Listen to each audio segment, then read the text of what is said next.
Latino voters have long propelled Democrats to statewide victories in Nevada, but concerns over inflation and cost of living have made Democratic incumbents as vulnerable as ever in the state. Lisa Desjardins is back now. She recently traveled to Las Vegas to talk with Latino voters about the contest that may well determine the balance of power in Congress. In this room, a resolve to steer the political winds of Nevada and of the country. Catherine Cortez Masto, running for United States Senate. If she loses, we lose control of the Senate. If she wins, Democrats keep control of the United States Senate. The Culinary Workers Union has 60,000 members. These are the people who keep Las Vegas running, cleaning, cooking, and welcoming tourists every day. In their time off, including today, they organize into a turnout machine for Democrats with an ambitious goal to knock on a record 1 million doors before Election Day. They see this as worker-to-worker conversations from a union that is mostly Latino to a state that is now majority-minority, including Asian American and Black communities. I am here from the Culinary Union. Just a friendly reminder of November 8 elections. Latinos are the largest group of color here, nearly a third of the state.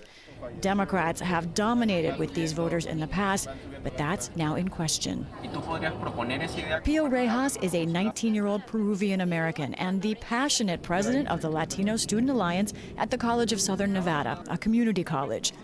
He's voting Democratic for incumbent Senator Cortez Masto, who's locked in a tight race. Her support of abortion access is key to Pio and that she's invested in the Latino community.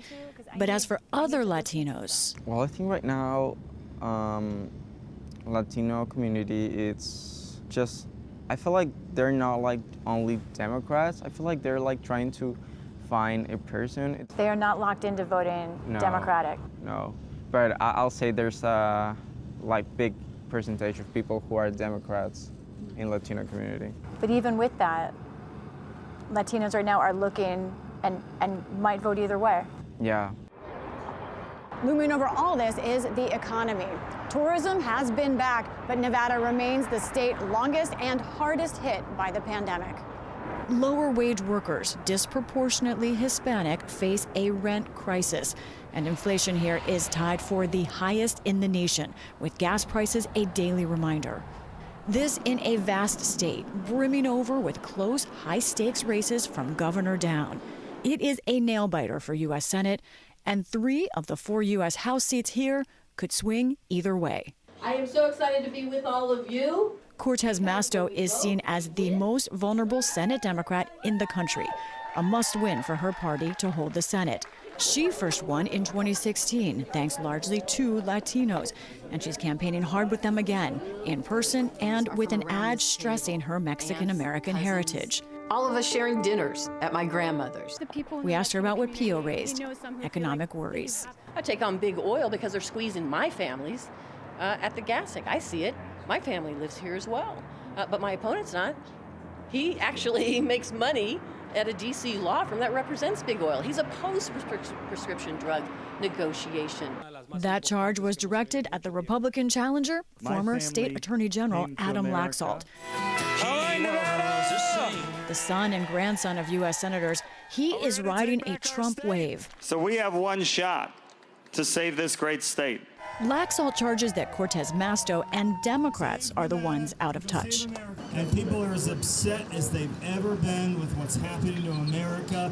They can't believe that Joe Biden and Catherine Cortez Masto have done this much damage to our great country and to our great state in just 2 short years. To win, he and Republicans have launched something new this year. This is Operation Vamos, a grassroots effort from the National Republican Senatorial Committee and Coalition's director, Helder Tosti. Hola, disculpa, ¿es la familia Santos? Today, they found Brazilian-American Vinny Magalhães, a conservative who sees education and the economy as key. Like gas prices and all those things, like cost of grocery and all those things as well. So. What's that like for you? Compared to like a couple years ago, it's bad. This effort will get to 145,000 doors, Republicans estimate, a far cry from the 1 million plus for groups on the left. But Republicans see a new Nevada. It's the new Florida. It's a state that, as it's becoming more diverse, more Hispanic, more Asian, more African American, we're also seeing Republican margins grow. Republicans are never going to win the Latino vote. It's about cutting the margins. David Damore chairs political science at the University of Nevada, Las Vegas. The state is a mix of neon Vegas cityscape, suburbs, and desert. But everywhere there is an independent streak and low voter turnout, with Hispanics especially. It's still a really low participation state, so there's an opportunity for both parties to grow the electorate here. Seizing that opportunity with both feet is another vulnerable Democrat, Congresswoman Susie Lee in Nevada's 3rd District, including some of Las Vegas. She's also getting creative with a dance lesson campaign event at a Hispanic-owned small business.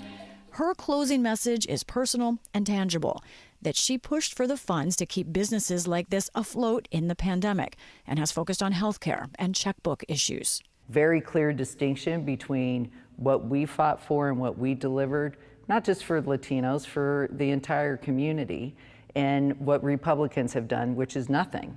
Well, we see where her plan has gotten us.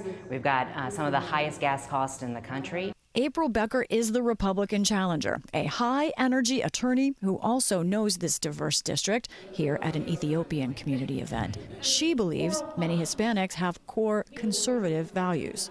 They're turning away and coming to the Republican Party, and hopefully we don't let them down.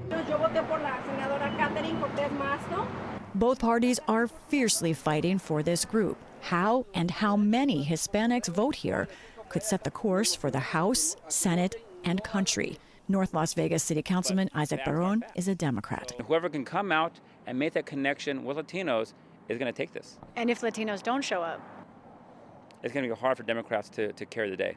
Back at college, Pio isn't sure who will win this year, but he has a sense of what's ahead for Latinos. I feel like it's our time to like have like a progress, you know? It's your time. It's our time, yeah. For the PBS NewsHour, I'm Lisa Desjardins in Las Vegas, Nevada.